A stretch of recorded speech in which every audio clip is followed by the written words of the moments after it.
Welcome back to the Chaim Davies Show, and today we're continuing our explorations of the fundamental ideas that underlie the Pesach Seder as presented in the 7th chapter of Rambam's Hilchot Chametz Matzah. And until now, we've looked at a number of really critical themes within the Pesach Seder itself. Today we're going to look at yet another one. So far what we've seen in this chapter and throughout this series is, first of all, the concept of zachor, of mindfulness. And that is that the Seder Night is meant to bring us into a deeper awareness of freedom, rather than informing us of the events that once transpired.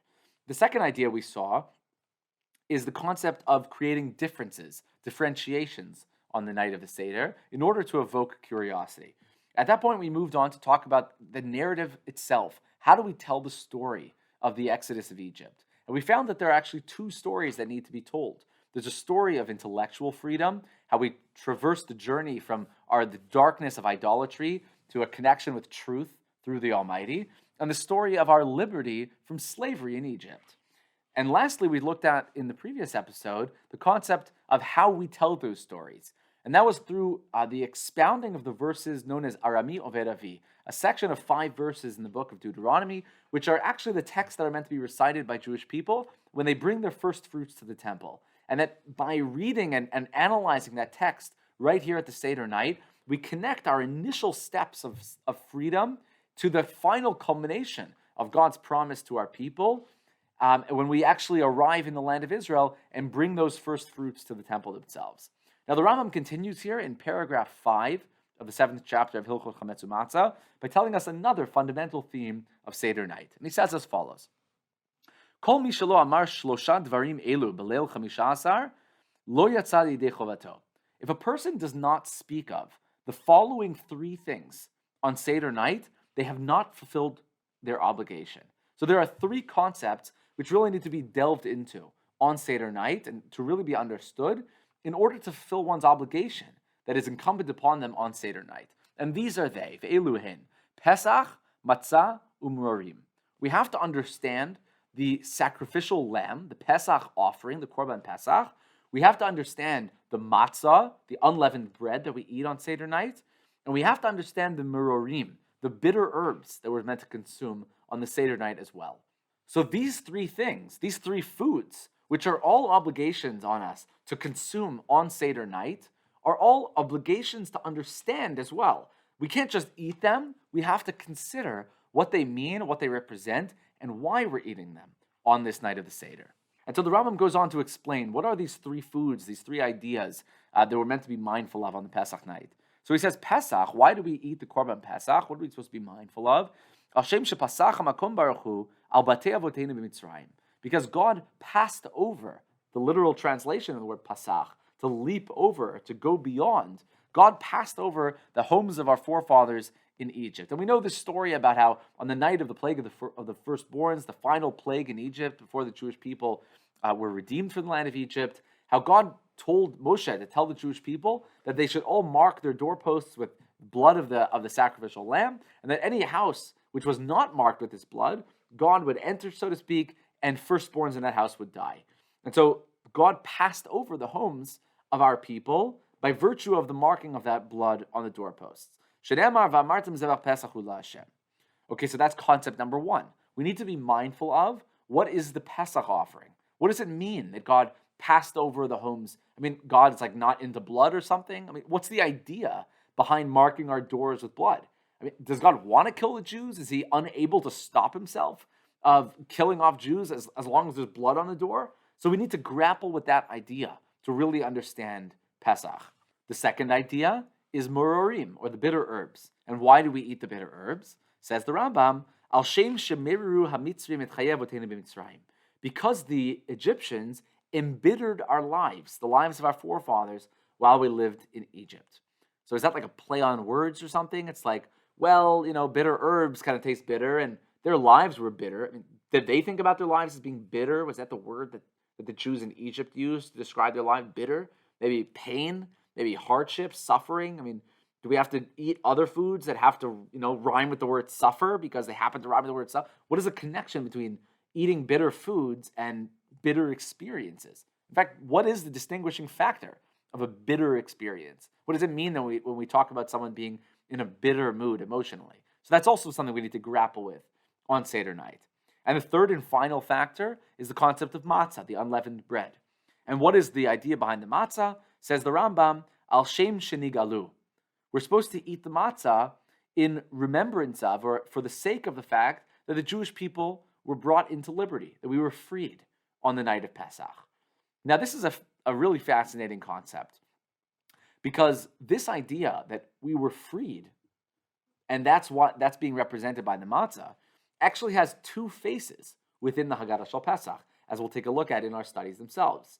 And that is that, on one hand, we refer to the matzah in the Pesach Seder as lechem oni, poor man's bread, or bread of affliction.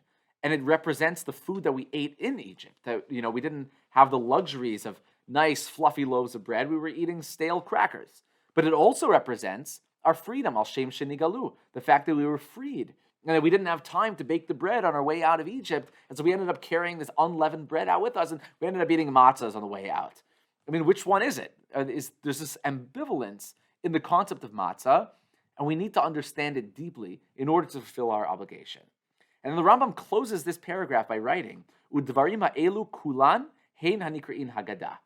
All of these ideas that I've said up until now, throughout this entire chapter, is what's referred to as Haggadah, telling over the story. So all the ideas that we've dealt with throughout this chapter are the nature of what's referred to as Haggadah, the Haggadah Shel Pesach. And so it's no coincidence that these things are manifest in our Haggadah Shel Pesach today. And so we have our Haggadah Shel Pesach, and what is that supposed to bring us to? So here we'll take a look at one more paragraph, short piece from the Rambam's writings here as well. And with that, we'll conclude our introduction to the Haggadah Shel Pesach, and we'll continue in our next installment by beginning to study the Haggadah itself. The Rambam says something truly profound here. He says, Bechol dor vador, in each and every generation, chayav adam leharot et atzmo. A person is obligated to display themselves, to make themselves expressed in the way that ki'ilu hu be'atzmo yatsa ata mishibud Mitzrayim, as if he himself left today from slavery in Egypt. Now, this is a tremendously profound idea, because what the Rambam is saying is that we're not meant to see ourselves as if we were leaving Egypt 3,300 years ago, along with our brothers and sisters from the land of Egypt. We're supposed to see ourselves leaving Egypt today. Not only are we meant to see ourselves going free, but we're supposed to see what that freedom means for us in today's generation.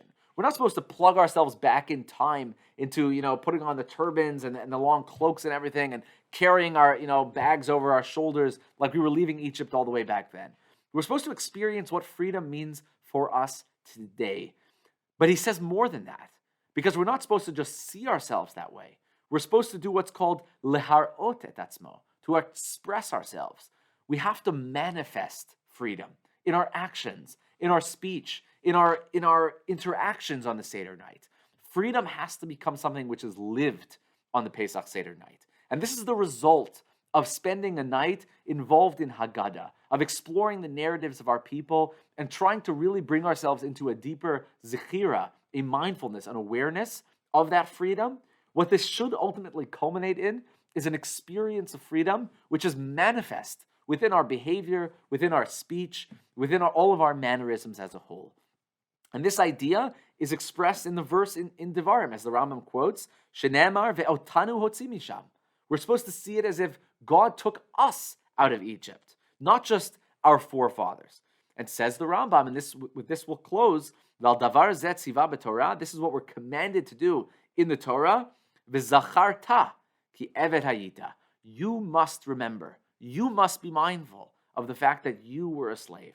Klomar, as if to say, ki'ilu ata be'atzmecha hayita eved. You yourself were as if you were a slave. V'yatzata l'cherut v'nifdeta, you were taken out into freedom, you were redeemed by God's own hand. This is our orientation towards the Seder night. Because what we need to understand about Pesach night is that we can experience that freedom within our own bones. We need to know that Seder night is about escaping our own confinements. It's about breaking through our own intellectual barriers. It's about recognizing that unless we fight for that same freedom that they did so many thousands of years ago, we are still just as much slaves. Freedom is something which is earned, not something which is a given. And so to the extent that we manifest through our discussions, through our participation in the Seder night, in the Haggadah, we allow ourselves the opportunity to experience freedom and ultimately to manifest that freedom within our own lives.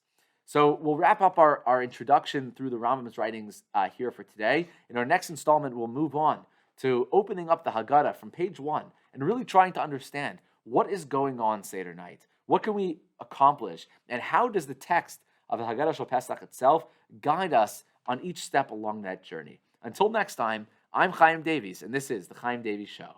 I hope you enjoyed that segment of the Chaim Davies Show. If you did, be sure to subscribe, hit the notification bell, or follow our podcast so you can stay up to date on all our future content.